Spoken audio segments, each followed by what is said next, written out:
some folks to die. By these 50 countries, differing so much in race and religion, in language and culture. It is a big idea, a new world order. Well, I know they're lying. They tricked me once, but they're not going to trick me twice. The time is now.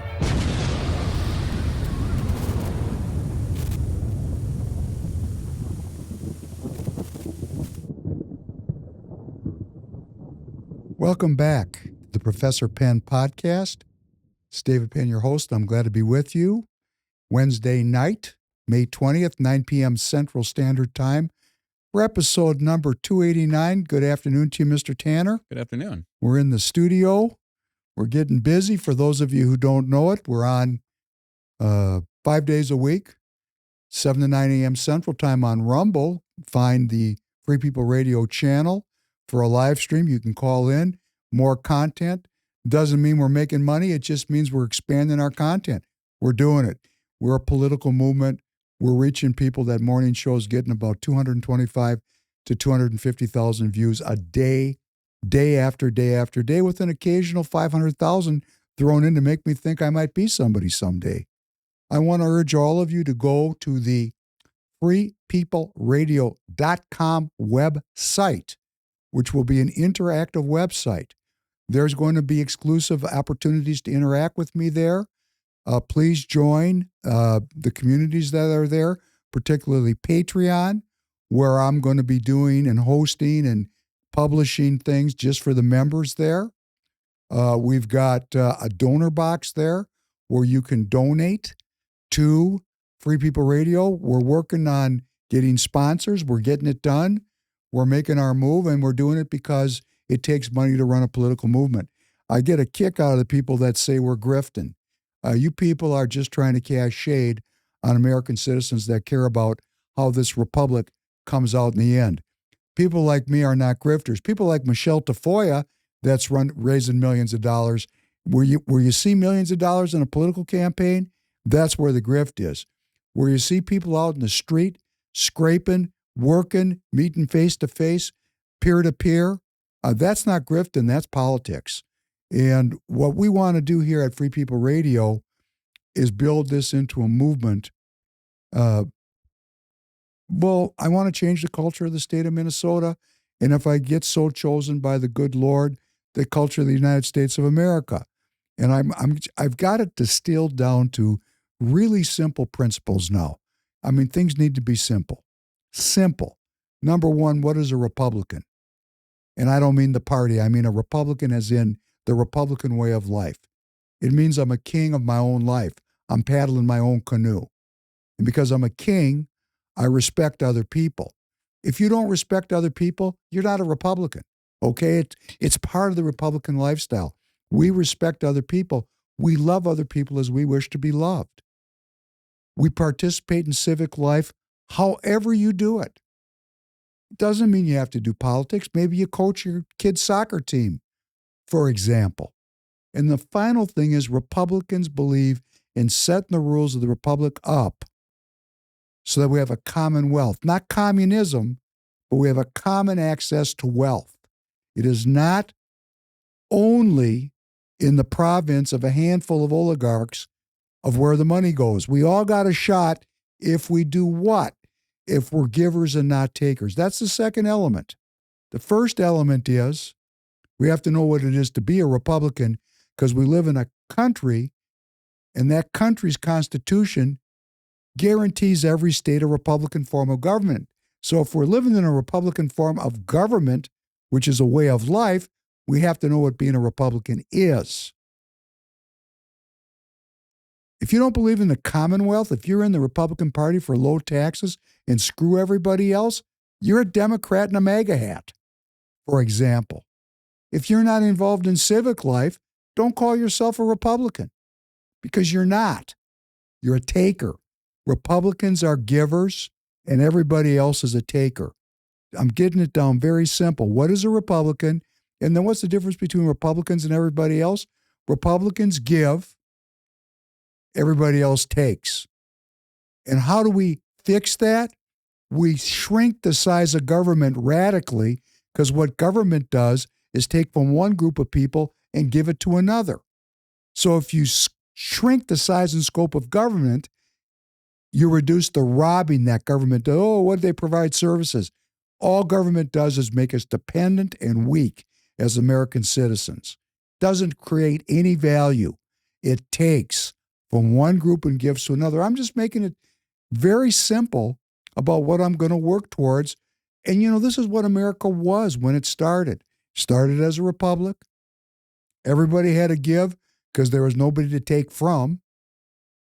And everybody was involved in civic life because there was no television. There was no smartphone. If you wanted to have a life, you had to go get involved in something, some civic life, your church, your bar, your beer hall. Yeah. You had to do something. You couldn't just sit at home and play with your phone and get high. Such was not available to us as citizens. And look what's happened to us with all of our choices and all of our alleged freedom. We're sick. We're monetized. We're at war. And then we die. Our culture is based on debt and death. Debt and death. We live in a debt and death society. And the boomers don't want to hear it. People my age, they think life's great. They look at the pixels on their phone, they go, oh, my 401k, I'm doing just great. How you doing, Tanner? Any money in your 401k? I don't even have one started. They don't care about you. How are you going to start it? I'll tell you how we're going to get one started for Tanner, is if you'd all go over to the freepeopleradio.com website and please put some money in the donor box so we can get, economically solvent here. Now, the news that matters. The news that matters is epic every day. Yesterday, Tuesday, we had the loss of Thomas Massey in the primary to Ed Galrin, another SEAL who was endorsed by President Trump. President Trump didn't like Thomas Massey because Thomas Massey was a critic. He did vote with the Republicans 91% of the time. Turned out not to be good enough. So another SEAL of the SEAL brand is going to be moving into the Congress. And I'm going to say this, and I'm going to say it unabashedly. The SEAL brand is set up by a representative from Montana, Ray Zinke, to militarize our Congress to be sure that the U.S. military is never challenged legislatively. So they're going to be at 8 because this guy's going to win, Ed Galrin. Well, Dan Crenshaw's going to lose. Dan Crenshaw got clipped, so maybe they'll stay at 7. I'm not big on sending warriors into the Congress. Not that I don't respect veterans, I do. SEALs are the tip of the spear. It's a secret society. When people need to die, they send the SEALs. I'm not saying an individual SEAL couldn't heal mentally, physically, and spiritually from what the government asked, what we the people asked them to do. They do deserve the highest level of respect for what they did. It doesn't mean that they're good politicians. It doesn't mean that their worldview responds to the needs of most Americans. I don't think that it does. I think the worldview of empire is terrible. And I think that's what I'm trying to change, even if other people haven't figured it out yet.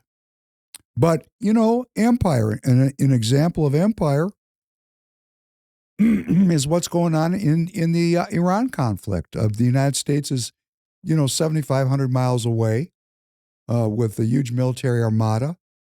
And we, the people, are imposing our will on the country of Iran. And I don't even know if that's the will of the American people, because President Trump did it without a war powers resolution.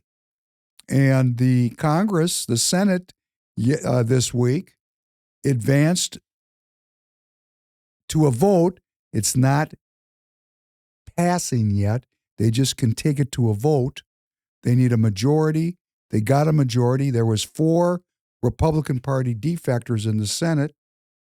It's always the same 4 that voted with the Democrat to force a vote as to whether or not President Trump can continue with what he's doing in the Middle East. And what's great about it is let's say they get it through, which they won't because they need 60 votes. They don't have the votes to do it. President Trump has to sign his own act. And if he doesn't sign it and he vetoes it, then it goes back to the Senate and they don't have enough votes to override a veto. So this is theater, as everything else is in politics. It's just all theater. But it is interesting that a cohort of Americans is so opposed to this adventurism in the Middle East that a procedural step has been advanced. There's growing unease about this war, and I'm going to tell you, it's going to get even more uneasy because the shortages are getting ready to start. TireGet.com, where convenience meets the road. Why make buying tires complicated? With TireGet.com, it's simple. TireGet.com, one site, a few clicks, and the tires of your choice are shipped to an installer right by your house.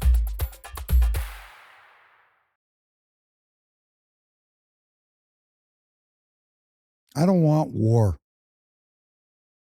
The country's been at war my whole life. People die. Citizenship is curtailed. Freedoms are abridged. Empire and citizen sovereignty do not and will not coexist. We have to make a choice on this one. And since we're living in a theater politic, I get a kick out of this, Tanner. I'm in the party in Minnesota, the Republican Party. Yeah. And I talk to the senior people, and they're running around like this really matters. And it doesn't really matter because the only candidates that would really make a difference don't advance. They're not allowed to advance. And the candidates that are allowed to advance by this uni-party, by these parties, they might have widely divergent views on wedge issues, but on the critical issues where the money is spent, they're all in agreement every time. So it might seem like here in Minnesota, let's say the Democrats endorse Peggy Flanagan to be the Minnesota Democrat senatorial candidate. Excuse me. And let's say the Republicans in the primary, the winner is Michelle Tafoya. And they're going to argue like crazy over transgenderism. But they both believe in a woman's right to choose. They both believe in socialized medicine. And they have some differences in how they view the military. Peggy Flanagan doesn't take money from AIPAC. That's why I'm going to tell you what I believe is going to happen is she's not going to make it. If we take any history of what AIPAC is doing to non-AIPAC aligned candidates, they don't make it. So this is going to be a real interesting battle here in Minnesota. And maybe Peggy Flanagan will win, and she'll go to the Senate, and she'll be a voice against taking that money. But if she wins that Democrat endorsement and Tafoya wins the primary, Tafoya will win because they'll put as much money into Minnesota to make sure that there are no people in the Congress of significance that question what the United States and Israel do together. And I mean, I'm just going to say, and we've talked about it at great length on this podcast, I don't think there should be any money in politics. AIPAC gets all this notoriety, but compared to what Big Pharma puts in, or the military industrial complex puts in, or some of these other groups put in, it's nothing in relative terms.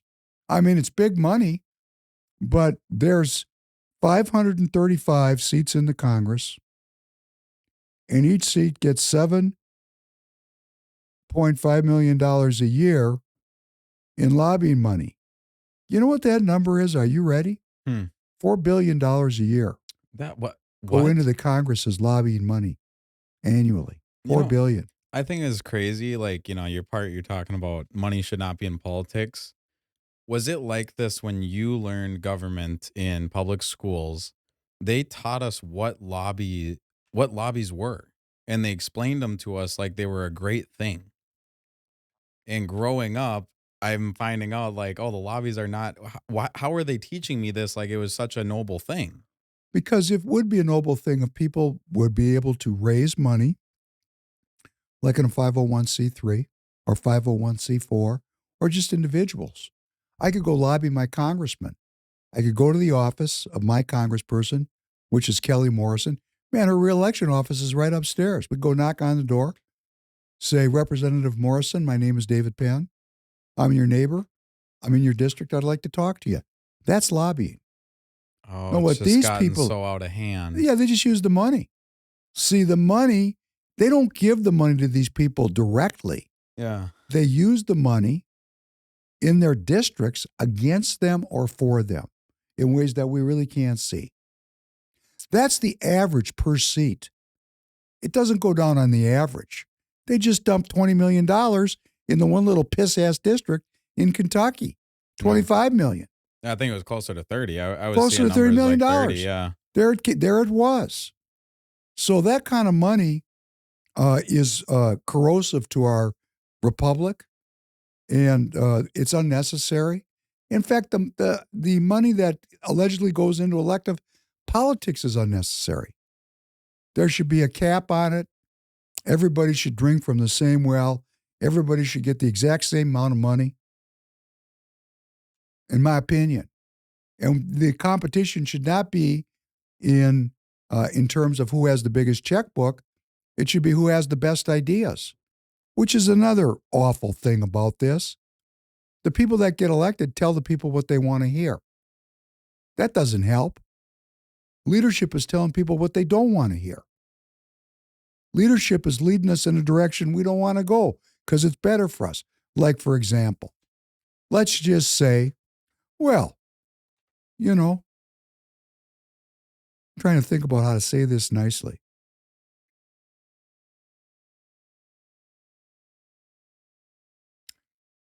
You know, if I have a friend, we all do things to hurt ourselves. I do still, not like I used to. But if I meet somebody and they're 100 pounds overweight and they ask me, what can I do to be better?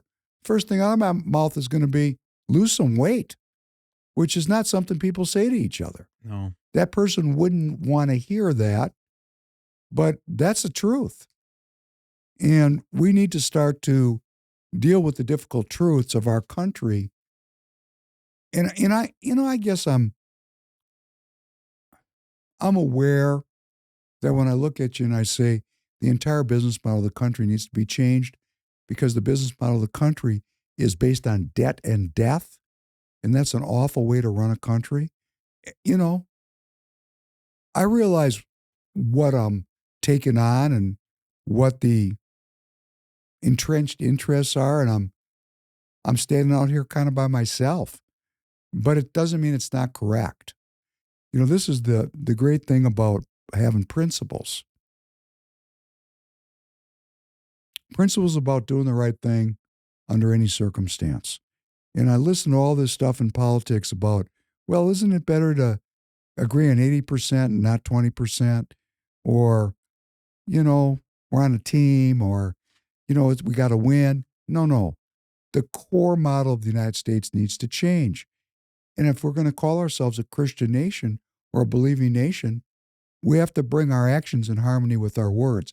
In other words, let us not let our crocodile mouth overwhelm our Tweety bird ass, which is what's going on right now.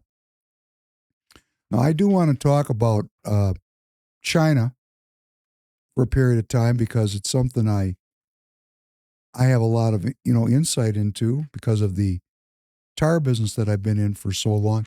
And I get these people come on X, they make fun of me because I'm in the tire business. You know, I'm proud to have been in the tire business and being self-governing and self-employed since 1979. And they have these pipsqueaks come along and say I'm doing it, what I'm doing politically for my tire business. I'm not a communist. I don't mind selling tires. Go to TireGet.com. Please buy tires from me. I'd love to make money with you and give you a great, valuable service and guarantee the work. That's fantastic. I mean, people make fun of me because I'm in the tire business. You know, I've been to, 40 countries probably in the tire business. Been all over the world, been in embassies, been in consulates, been involved in government, done a lot of very interesting things involved with my international tire business. And it does give me some insight because I've met these politicians, and I have my own view of how these things work. So I'm going to ask Tanner, could you please play the first clip, which is from the movie The Godfather? And I'm playing this clip because this is my poetic, artistic sharing with you about how I see the recent summit between President Trump and President Xi. Don Bassini, I want to thank you for helping me organize this meeting here today. And also the other heads of the 5 families, New York, New Jersey. Carmine Cuneo from the Bronx and Brooklyn. Philip Tattaglia from Staten Island. We have with us Victor Strachey and all the other associates that came as far as from California, Kansas City, and all the other territories of the country. Thank you.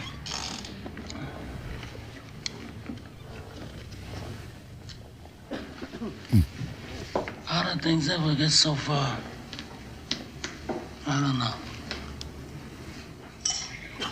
It was so unfortunate, so unnecessary. Talia lost a son. I lost a son.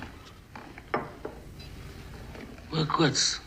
And if Talia agrees, then I'm willing to let things go on the way they were before.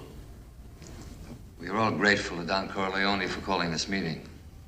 We all know him as a man of his word. A modest man. He'll always listen to reason. Yes, Don Barzini. He's too modest.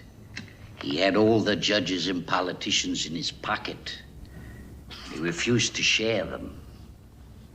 When did I ever refuse an accommodation?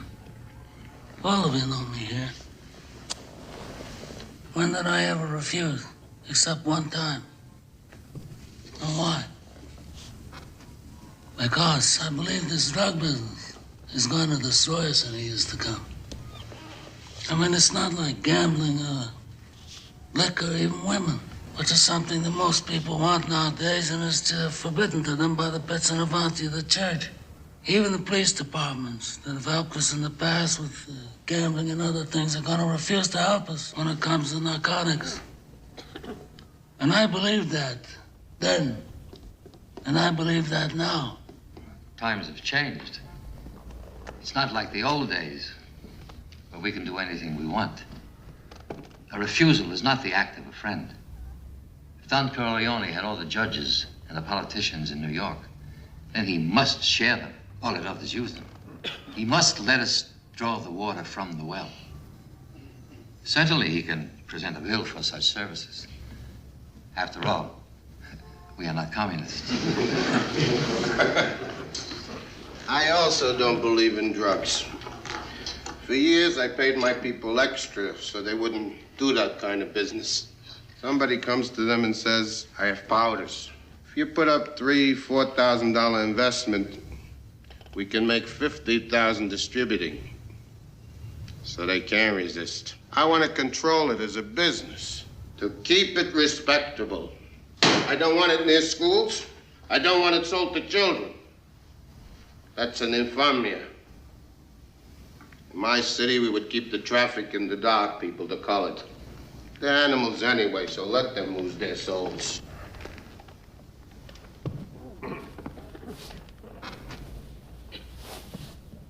I hope that we could come here and reason together.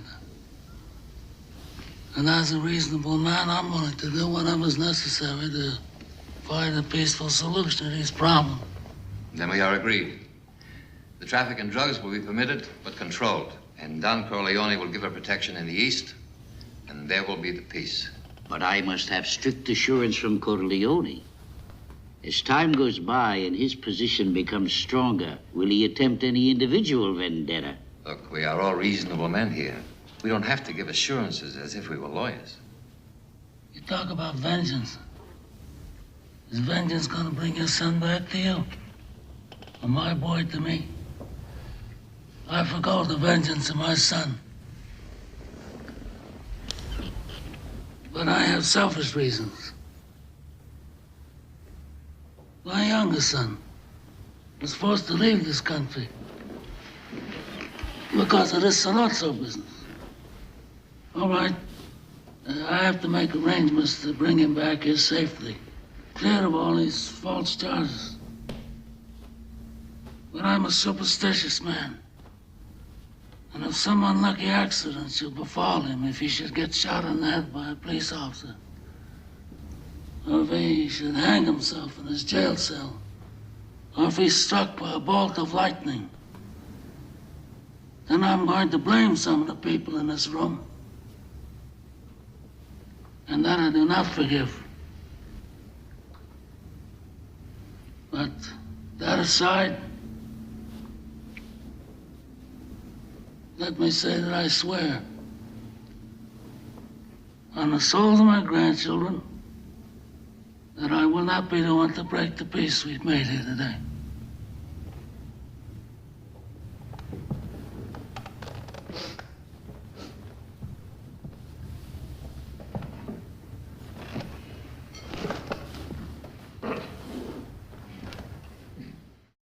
Well, that's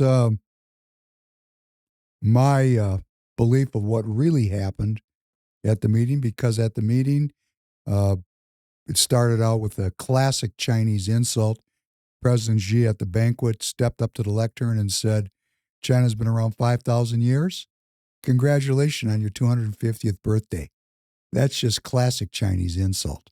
I mean, I don't know if everybody picked that up, but I thought, wow, that's unusual, because usually Chinese people at a diplomatic event like that keep it on the down low. It was kind of an admission of weakness on the part of President Xi to have to talk like that.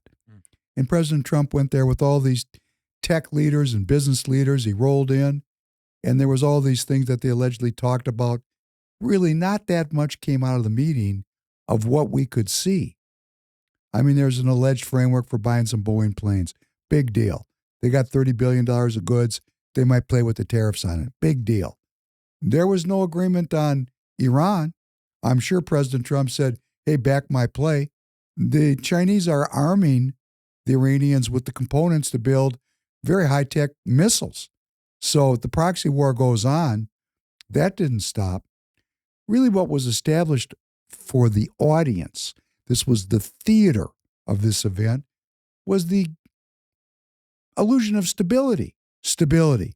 Things were going to be stable. And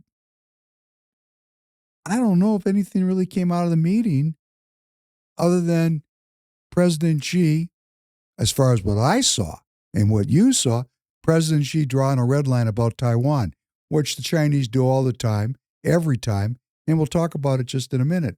But why do I play the Godfather clip?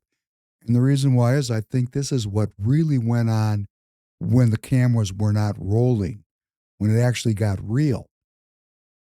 And I think Godfather was playing the part of Donald Trump.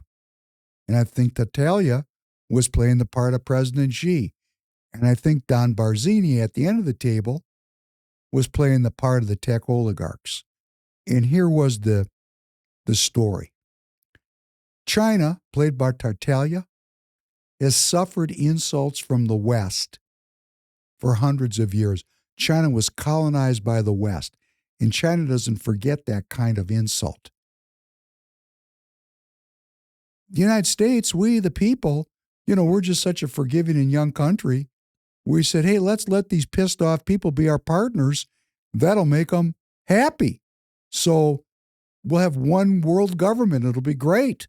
The World Trade Organization, World Trade, will give you Chinese people the concessions on building woofy whoopers and cheap hammers and tires and whatever else you want to build. And you can sell it to the world. We'll keep the military. Hey, we're going to have the hammer here in the United States. But if you guys want to go ahead and build everything, go ahead, get rich.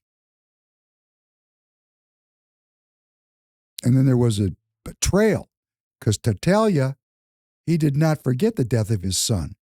The Tartaglia clan killed Sonny. It was a feud, a blood feud. For the last 30 years, President Trump is the expression of the American people saying we're getting screwed in this globalist deal put together by Henry Kissinger and Brzezinski and the boys. So they're at odds with each other. And then Don Barzini, the tech oligarch, says, hey, things are changing. We need a new business model. And the Godfather goes, what do I got to do to keep the peace? And Don Barzini says, hey, we're going to have a new business model. So then what does China and the United States do? They hug and make up. They forswear their historical grievances to usher in the new business model. And that's what I think is going on, because in China, they're ushering in a technocracy. It's happening here in the United States. I think it's the only news that really matters is that we're moving into this fourth industrial revolution. It's not a human-centric, human-beneficial revolution. It's anti-human and anti-Christ in the extreme from my street corner. That's how I view it. And so to get this thing to work, because it's not going to work if the two superpowers blow each other up, to get it to work, there has to be stability. Now, did Don Tartaglia really forgive the Godfather for the family killing his son? Well, he might have, because he prays at the Catholic Church. The Chinese have no mechanism for forgiveness. Just a banquet, another contract, some nice cigars and cigarettes to smoke. And when everybody's done, it's back to the same hammer and tong. At least that's the way the Chinese have always been.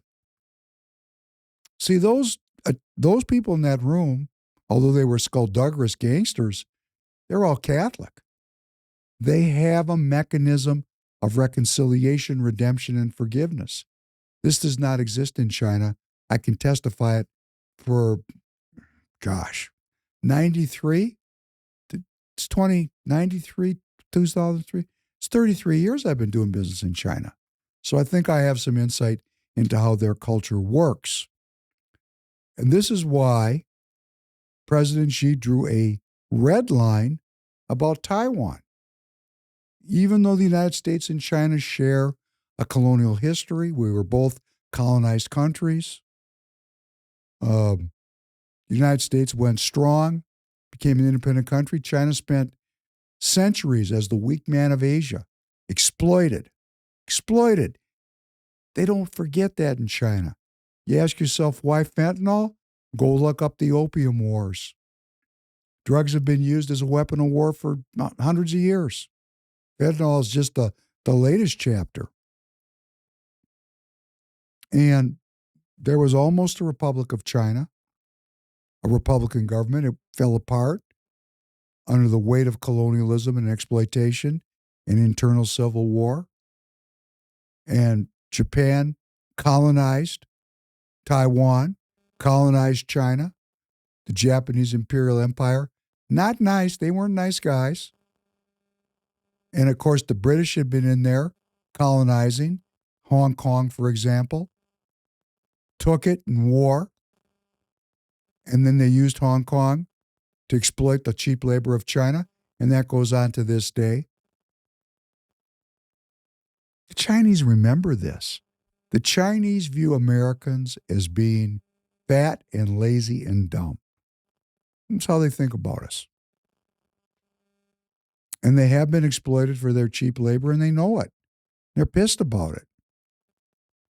And I've said on the podcast, and I'll say it again, communism is a cudgel to destroy entrenched power structures that have vast inequalities of income. And that's what China was.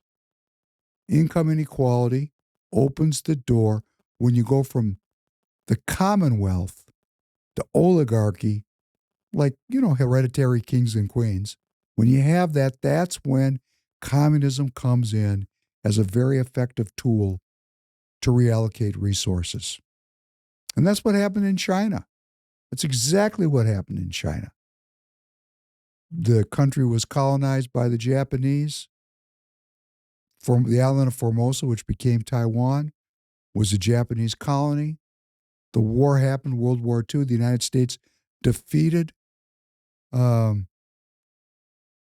Japan, World War II. What happened? Well, the British, in violation of their commitments in the Atlantic Charter, steamed their warships right into the bay in Hong Kong, Victoria Bay, named after Queen Victoria, and reoccupied Hong Kong, even though they'd promised not to do it. The United States didn't want trouble. It already happened. They let it go. This weakened the government of China. It was an embarrassment.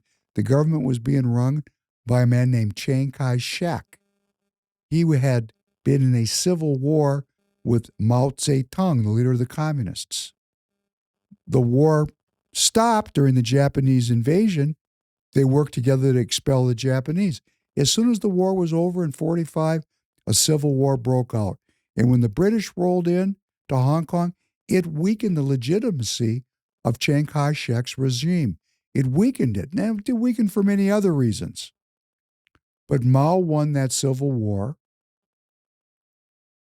The United States did not intervene, again, because of the Atlantic Charter, a moment of clarity, a moment of honesty.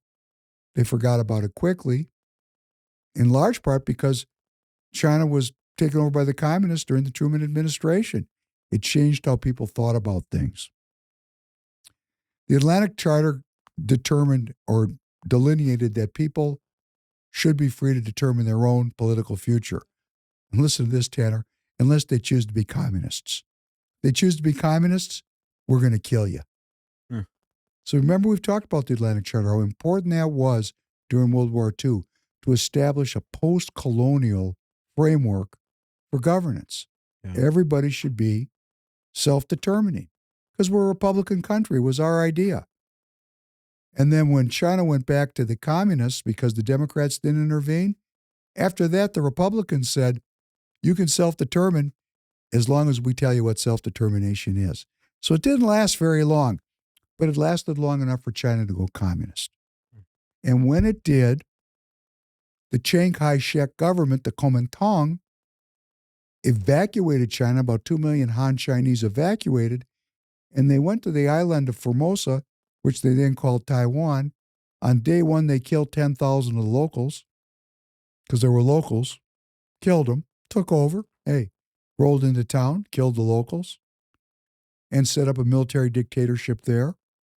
And they said it was the government in exile. And when they went there, they stole everything that wasn't tied down from China. China was, after a long period of Japanese occupation and then 3 or 4 years of civil war, things weren't organized. And when Chiang Kai-shek and his band of merry marauders went down to Taiwan, they stole everything they could. They robbed it. So, when I talk about they robbed the mainland of China. So when President Xi draws a red line and cautions President Trump, the history of this, it's a domestic. This is a family issue between the Han Chinese people. These people in Taiwan are viewed by the mainlanders as traitors, heretics, apostates. And I've never heard one mainlander say that Taiwan can be independent. What they say is they're going to take it back over time through business and marriage. But you never know. So the Chinese are continuously warning the Americans, that'd be us, and we have a kind of an ambiguous foreign policy about Taiwan. It's called strategic ambiguity. We recognize China as the government of China, but we arm the Taiwanese and we protect them. It's very ambiguous. The Chinese are warning. And President Xi said to President Trump, this is something that was done publicly. If President Trump or any American government supports Taiwanese independence, the relationship between China and the United States will veer into conflict and possibly war. So it's a red line. And I'm just going to tell you it's a red line that if we cross it, we'll go to war with China for sure. For sure. We've been at war with China 2 other times recently. Once in Korea in 52, and then in Vietnam in 1960s. We fought with the Chinese. They're not afraid to fight. It's a martial culture. So on the front side, when the cameras were rolling, President Trump was warned.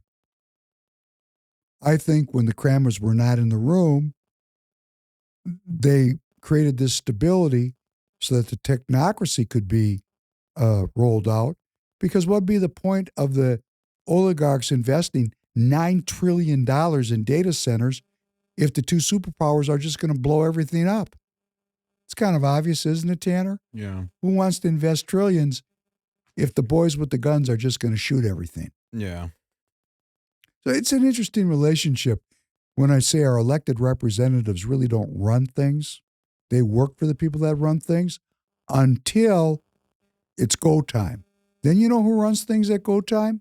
It'd be the people with the aircraft carriers. So it's not cut and dried. Things oscillate around about who's in charge. So the red line was drawn, and President Trump on the airplane back said, I don't want to see those people go independent. I don't want to fight with China. And then he said the classic, they build a lot of high-tech chips in Taiwan. When that chip manufacturing is in Arizona, this problem takes care of itself. So what President Trump is signaling is that this security guarantee that the United States has given Taiwan, it's not forever. And as a matter of fact, I can just say, this is a domestic issue. I don't want to have my children killed because Han Chinese got a beef. It's got nothing to do with my family.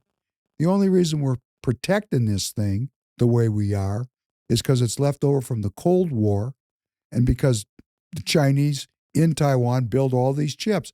I think 80% of the high-tech chips come from Taiwan. And, we have legislation here to pull that manufacturing into the United States. This is called Make America Great Again, make, America First. President Trump, I mean, he's got lots of sins and there's lots of questions. I get it. But if he was to extricate we the people from a security guarantee in a domestic, I would say that would be a very positive thing.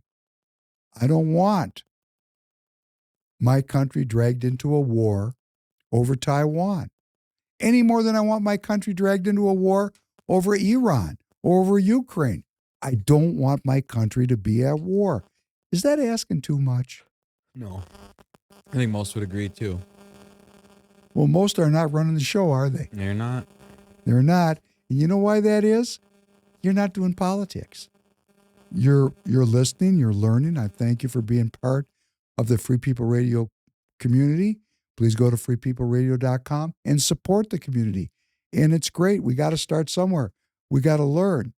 But learning without action is not what I'm trying to bring about here. I'm trying to put out the ideas so that you can go be educated and informed from my perspective. Maybe if you don't agree with me, then argue with me. But let's get an ideological framework together that allows us to, each one of us, be politician and convince our friends and our family and our neighbors, our co-workers, get involved in the parties and change the business model of this country from a worldwide empire and all that entails to a country that's focused on the well-being of its citizens. And that's it. And that's good enough for me. And Russia has the same red line. Russia's red line is Ukraine. Ukraine used to be a country inside or a region inside of Russia. It's a new country. It's Russia. It's historically Russia. It's an internal domestic affair. Yeah. I figured that out because this is really silly that I figured it out this way. But, Chernobyl, I have always had the memory that Chernobyl was in Russia. And recently I learned that it's located in Ukraine. And I just kind of laughed to myself and went, oh. Well, things changed when Chernobyl went off. It was in Russia. Okay. Because Ukraine wasn't a country. Yeah, I just when the Ukraine Russia thing first popped off, there were so many people that were under the impression that like Ukraine's never been a part of Russia. And that's honestly what I took on until I learned that. I was like, wow. My family was from the Ukraine. When my family lived there, it was not a country. It was a region inside of Russia. The first language in my grandfather's home was Yiddish. The second language in that home was Russian. My father spoke fluent Russian because he grew up in Russia. He didn't speak Ukrainian. Yeah.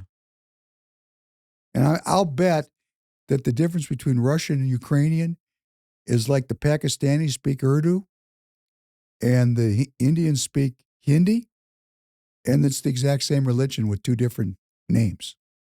I mean religion, language.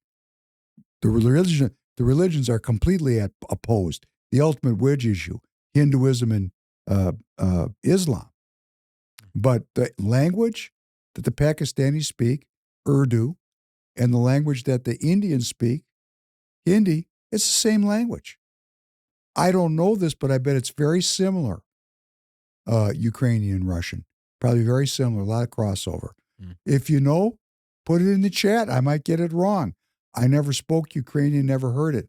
Sure heard a lot of Russian in my life. Does the United States have any provinces that like aren't technically like a state or I don't know how to explain it. Like the relationship of Ukraine being in Russia?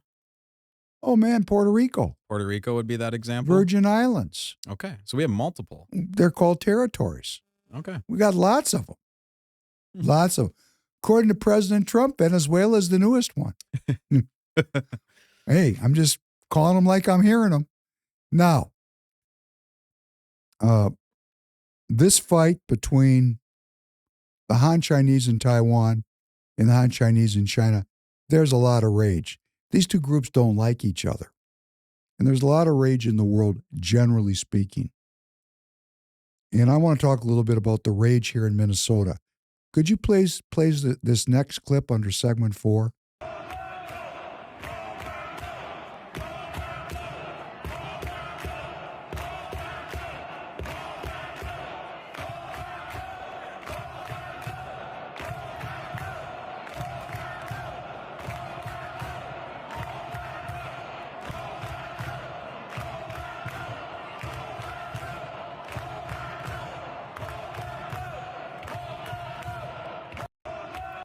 That is the chambers of the Minnesota legislature. That's the Democrat caucus. What does that look like to you? It looks like I don't know, a bunch of people playing. If I want to be completely raw and honest, it looks like a bunch of people playing pretend. I saw in the background, there was this lady that started like bending down and giggling and like laughing to her friend. And all I could imagine was she like bent over and was like, oh, this is so much fun that we're having so much fun. Theater. Here. Yeah. That was theater. That was at the end of the 2026 Minnesota legislative session. Hold that vote was about a gun vote. The Senate, which is held by the Democrats, passed a very restrictive gun omnibus bill by one vote. And then it went over to the House members, where it's tied 67-67, and the Speaker of the House is a Republican, Speaker Lisa Demuth. And I knew they were going to never hold the vote. And the bill doesn't carry over to the next session in 27. It's a do-over. It was just pure theater for politics. Now, if the Democrats get control of the governorship, the Senate, and the House in 2027, they'll pass that gun bill, and that means a lot to me because I'm a gun, I don't want to say I'm a gun owner. I mean, I own guns, but that's not what it is. I train with guns. Guns are part of my life, like knives are part of my life, like sticks are part of my life. I train with weapons as part of my well-being. You know, it sounds strange. It sounds like when I say I train with weapons for my well-being. You know why I say that? Because you have to defend yourself. Correct. It's like, it's the same reason. I'm pretty sure they recently made it illegal for me to go and have my cats declawed. Because if they run away, they have to be able to defend themselves as an animal. Wait, stop. What? You can't get your cats declawed? I'm almost positive that they got rid of, like, declawing. You can't declaw animals anymore because it's seen as inhumane. But we're essentially doing it to ourselves because, yeah, Can you look that up? I'll look it up to Because make if they're sure. willing to make declawing a cat illegal, but they're willing to disarm me, which is a human claw, come on. That is kind of an ultimate contradiction, wouldn't you say? Yeah, that's why I bring it up because I look, see you guns. can look for that while I continue with the script. Yeah. I mean, if you can say I was wrong and that'd be okay, but that's why we check. We're not interested in spreading misinformation. Okay, so I found it. It's not fully banned. They've just made it that you can't just elect to do it. You have to have a medical reasoning for it. I don't know. What would be the medical I don't know. reason? I'm guessing an infected paw. Maybe the cat. So you couldn't just do it. If I had a cat and I was like, hey, I have a baby and I don't want my baby to get scratched, or this cat keeps scratching the couch, I don't like that, I can't just go and get it declawed. Do y'all hear that? I mean, Tanner's not on a camera. I wish he was cameraed up, but for his anonymity, we don't do it. But his voice just said something. That's in Minnesota. It's in Minnesota, That yeah. is just mind-numbing. So we cannot declaw a cat because we would be removing from it its natural right to self-protect unless there's a medical reason. Then you could do it, right? But these Democrats here in Minnesota, if they get control, they'll take away and curtail my gun rights, even though it probably wouldn't pass the Supreme Court when it went there, or at least this Supreme Court. Contradiction is just, man, wait a second. Yeah, it shakes your world a little bit. A cat? Oh, if I told you some of the things I've done to cats in my life, come on. I should almost tell the story. I don't know if I want to hear the story. I got 2 lovely cats at home. Well, I was a cat person. I like cats. Hey, you want to know something? I had a raccoon kill one of my favorite cats, and I waged a 20-year war against raccoons. Yeah, no, I was just going to bring that up. I'm like, you hate raccoons, and there's so many reasons to why. That's one reason. Killed my cat. And I watched it. I had a pond in my backyard. Yeah. And I watched that coon drag my cat right out in the water and kill it. Oh. And I went to war on raccoons forevermore. But an interesting thing happened. I know this is going to sound strange to you, but there was a day in a time in my life where I actually participated in the rehabbing of homes as a participant, like tearing walls apart and putting in new stoves and things like that. Yeah. That's why I don't do it anymore. Because when I was doing it, this is before people did smart things like wearing respirators. Mm-hmm. I'm breathing in all this crap, right? And I got asthma. I mean, I go to the doctor, I'm wheezing. The first thing he does is he sends me to the hospital. He goes, you got to go to the hospital for an x-ray. I go, why? He goes, you might have lung cancer. Ah! I was young. I freaked out. So no, my lungs were cool, but I had asthma. And then I went to get scratch tested to find out what was triggering my asthma.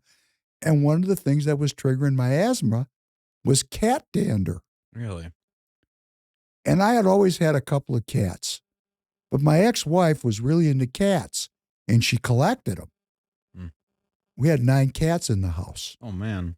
And when I say ex-wife, we were on final approach.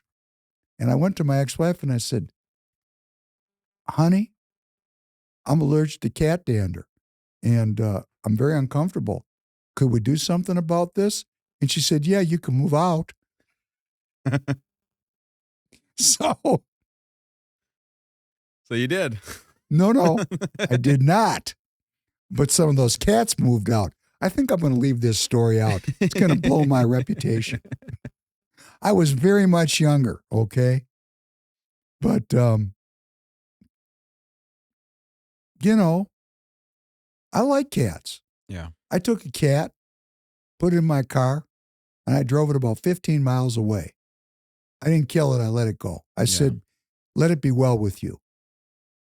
And then 2 days later, I opened the front door of my house, and that cat was sitting right there looking at me. Yep. Pissed. They remember those things too. 15 miles? Wow, that was a shocker. Anyhow, back to the hunt here. Thank you for bringing up cats and getting me all down memory lane. That was about, man, that was 27 years ago. That was a long time ago.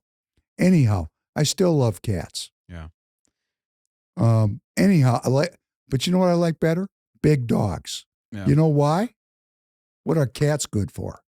I know what a big dog is good for. Yeah. Particularly when it's well trained. Yeah. Okay, back to the hunt. This is theater about gun control. And you can see this gets people's passions pumping and powerful. It's a powerful scene, and it's about gun control, and the two sides hate each other. And we got two politicians here, Tafoya and Schwartzy, and they hate each other. Yeah. I mean, Tafoya is being cast by Schwartzy as a left coast liberal, and Tafoya is cast in Schwartzy as a man that cannot be trusted. And that's her pitch. That's so funny because I just got in my mailbox the other day. You saw that picture with him wearing the sunglasses? Yeah, and it had both of them on the big screen, and it said the best Republican candidates in Minnesota or something like that. And that's hilarious. All it was a picture of a guy in sunglasses, and you're not supposed to trust him because he's a guy in sunglasses. Yeah. It was unbelievable, wasn't it? No, I threw it right in the trash. Unbelievable. So, this is what's stoking hatred between men and women, which Tafoya is not shy to use. And it's not shy to use it in the Minneapolis Star-Tribune. There was an incredible article this morning, and I want to read a little bit of it to you in the Star-Tribune, because this is the election season, and if the Republicans don't get some power in this next session, that bill will pass, along with many other very communist-orientated initiatives.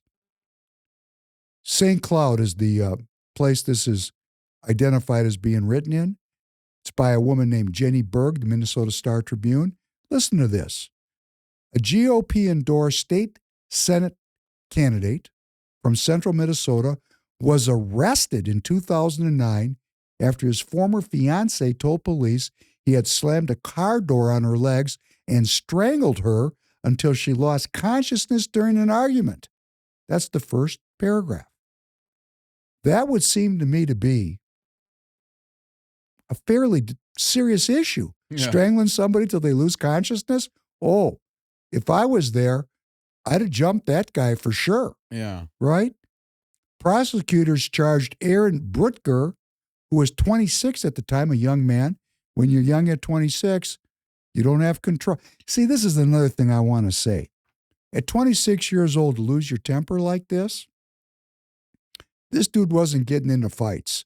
If this guy had been growing up in my era, how do I say this?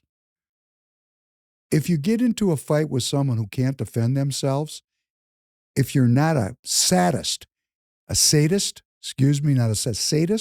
you'll feel so terrible about it afterwards, you'll never do it again. And that's been my experience. 26 at the time. He was charged with one felony count of domestic assault by strangulation and one domestic count of domestic assault. 3 months later, Brutger pleaded guilty to a misdemeanor charge of disorderly conduct as part of a plea arrangement. He was given a suspended sentence of 90 days. Now, I want you to think about what we're saying. He got a suspended sentence of 90 days, and he strangled the woman until she was unconscious. Is this starting not to add up to you already? I want you to think about this. You take a woman as a man and you strangle her till she loses consciousness, and you get a suspended sentence on a plea deal. I don't think so. Yeah. Something else, right when I read that, see, because I wouldn't have read much farther, and that's the point of this article, because the Star-Tribune is carrying water for the left, and this is a Republican candidate in St. Cloud. And a lot of people, they just have time to read the first paragraph. I'm just reading the first paragraph. This dude was arrested for strangling his domestic partner. I'm not voting for him. And then it goes on and talks about how he got a plea deal. And no, people aren't thinking. See, if you're thinking, how do you get a plea deal when you strangled a woman till she lost her? I mean, you hold on a couple minutes more, she's going to lose her life. Yeah. Like you let go, right? Well, how do you know when to let go? Have you ever choked anybody? No. Choking people is a very dangerous thing to do. Like MMA. Like you see this MMA and they got all these choke holds. Right. Hey, why do these people tap out? Or why does the referee intervene immediately? Because it's easy to kill somebody. Yeah. Very easy. Suspended sentence. And he goes, it's unclear whether GOP leaders knew of these charges before endorsing him. I mean, they're casting all this shade on this guy because the Minnesota Senate and the Minnesota House are very tight. So if they can knock this guy off, it's helpful. Yeah. And of course, when the women read it, they go, oh, this guy's an abuser. Can't vote for him. Even the Republican women choked a woman and I myself would have to say, this guy, this is too far. Yeah. I mean, he choked a woman into unconscious. That's too far. Now, of course, it was a long time ago. Maybe he got therapy. Maybe he improved. You know, but as soon as I read suspended sentence, I said, I got to read the rest of this article. And here's what I read. I got to find this because this is classic. Because it's way downstream. Every Senate race is critical this fall because Democrats hold a 1-vote majority in the chamber. And then they asked him what he thought about it, Brutker, and he said, it was an incredibly difficult and painful chapter for our family. I agreed to plead guilty to disorderly conduct. I only did this so I could move on and make sure my children were safe. It's a very strange comment. My children were safe. And then you know what the next sentence is? Are you ready for this? The court awarded Brutker, the man that choked the mother of the children, to unconsciousness. Think about this. This is way downstream in the article. Most people didn't get there. The court awarded Brutker full custody of the 2 children of this woman that he had with this woman in 2013. And I'm thinking to myself, what's going on here? How does a family court, you've been in the family court. Yeah. I've been in the family court. You roll into the family court and your partner says, I got a conviction on this guy. I'm the lawyer. I got a conviction on this guy, Your Honor, and he choked my client into unconsciousness. He's a danger to these children. Oh, you're never going to get custody. You're never going to see your Never. kids again. You agree with me? Yeah, that would be supervised visitation at a minimum. And in this case, do you realize how skullduggerous this woman had to be? He got full custody. Yeah. In Minnesota especially, you have to literally be scum of the earth to lose any custody of a child as a woman more times than not. Just because they, in Minneapolis, they are dealing with a lot of families that they have meth heads. Like a mom and a dad, they're both meth heads. And they're just like, what do we do with the kid? Both parents are kind of crap. They have to work with that. Well, we don't know that they're meth heads. But no, I'm saying, yeah, but to we get know full that custody. In a family court setting, which is not preferential to men at all. Yeah. The attorney for this woman said, Your Honor, this dude choked my client into unconsciousness and he was given a sentence and a plea deal. And the woman was so bad that the man got full custody. And this is why I'm saying that when they use people's personal lives, and this is an extreme case. I mean, this is completely extreme, choked into unconsciousness. And then people rush to judgment about what they don't understand, and then they don't even read and this is right in the newspaper. What if you had to go get the court records to find out what really happened? As happened to our good friend, Mr. Royce. Yeah. This stuff is complex. And when people's personal lives are used to discredit them, and then I read down beneath the fold, and he got the custody, the whole article's just a smear. Are we able to find why he was granted that custody? Well, you could certainly research it for next week. Yeah, like I don't really care what did this why. female do? Yeah, now you just want to find out. Yeah, now I'm just curious. Can we take a break? Can we take a break? Yeah. Can you shut off the timer? Yeah. Do you need tires? Go to TireGet.com, TireGet.com. The link is down in the description. I don't know about you, but I don't like waiting in a tire shop or talking to a salesman. TireGet makes it so easy I can order the tires right from my couch. Seriously, it's one website, a few clicks, and the tires are delivered right to your installer. You drop off your car, and boom, your tires are on. Plus, you get to support Free People Radio. So not only do you get tires, but you also get to support your favorite show. We'll even throw in an extra little deal. Just enter promo code FPR in the checkout for an extra 3% off. So this is a real good case study in how important local politics is as compared to national politics. There's theater in both, but where we can be effective is in our local neighborhoods by doing the precinct strategy, by joining the party, by knowing our neighbors. The whole point of politics is to get low propensity, low information voters to go vote. That's how we make things work for ourselves. Now, when we're voting for the national scene, president, the House, the Senate, those people are 100% actors and actresses. They're on the payroll of money that's so big we don't even know what it is. Well, you can find out what it is. Actually, it's not hard to find it out. But most people are not recognizing that they're just a front group doing the bidding of other people that have big money. But in our local elections, in our local districts, even though there's theater, like we saw those people hold the vote, that was pure theater. Yeah. You can see how hard the newspaper is looking to discredit this man because at the local level, politics is much more real. It's not real at the federal level. The politics at the federal level is about manufacturing consensus and maintaining the status quo. At the local level, things could really be changed. Hard to change things at the national level. Much harder. Things are much more entrenched. But here in Minnesota, or whatever state you're in, and we're arguing about gun control, gun rights, my constitutional right to defend myself. A cat can defend itself. Yep. The left agreed about that. Yeah. Right? But I could have you know what I think my gun rights should be?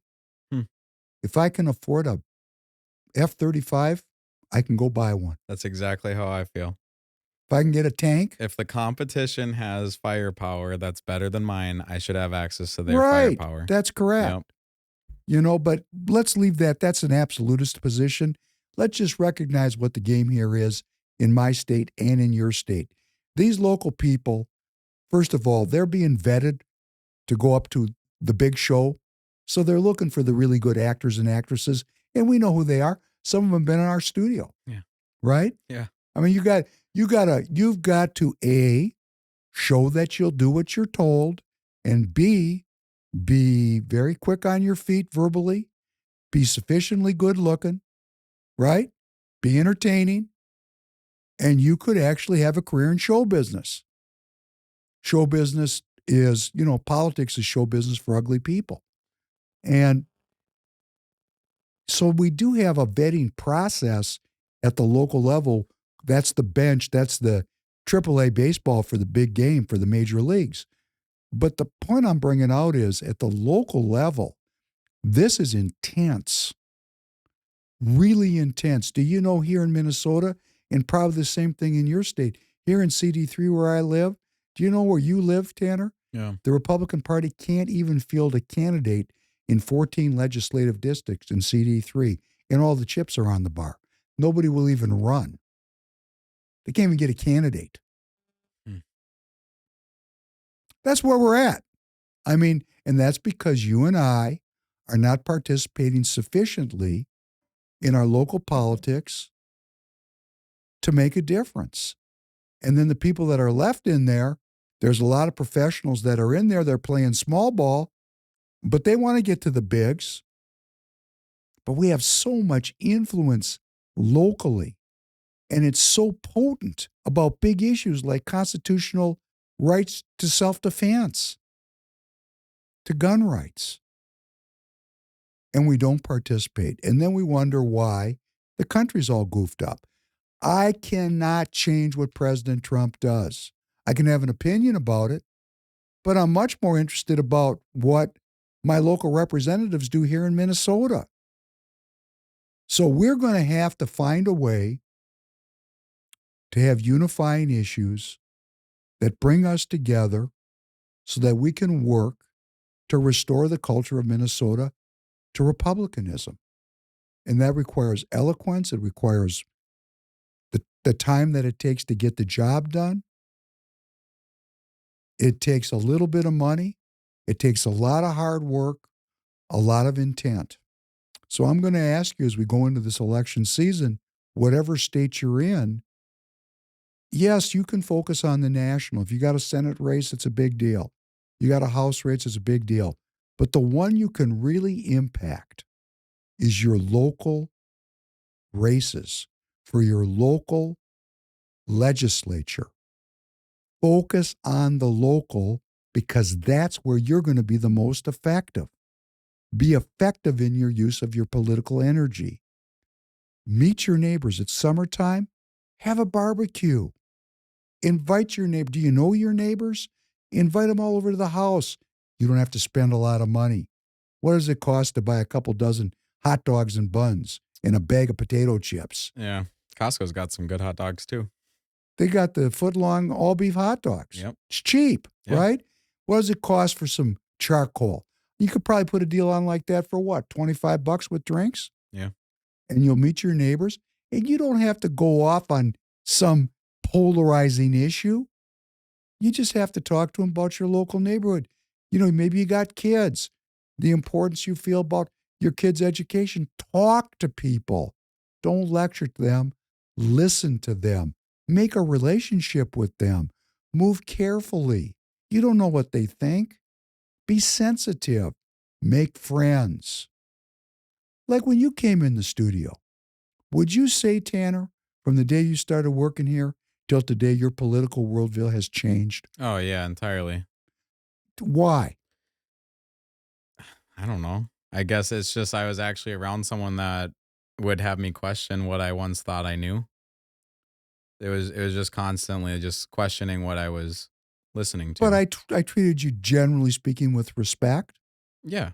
I listened to what you had to say. I've never felt like I'm dumb asking you a question, even when the cameras are off. Yeah, I don't. I feel like it's a genuine conversation that helps. Yeah, it is a genuine conversation. It has nothing to do with you. No. It has to do with who I am and how I think about people. Yeah. If you were Bill instead of Tanner, I talk to Bill just the same way I talk to Tanner. I talk to people that don't like me the way I talk to you. Yeah. And that's how we got to talk one to another to build a community.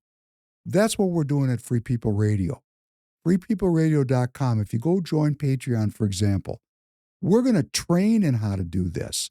This is called self-development. It's like Toastmasters. Have you ever heard of Toastmasters? I've not. Toastmasters is an international organization where people go to learn how to speak publicly. Really? Be public speakers, yes. Toastmasters. Toastmasters.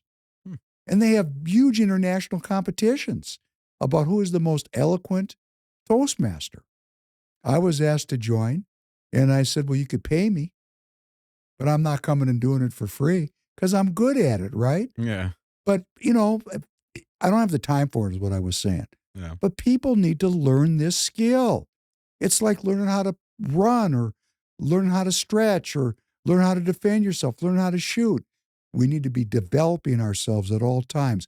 And right now, at this time in American history, what we want to develop is the ability to persuade our friends, our neighbors, our coworkers, our family about the philosophy of republicanism.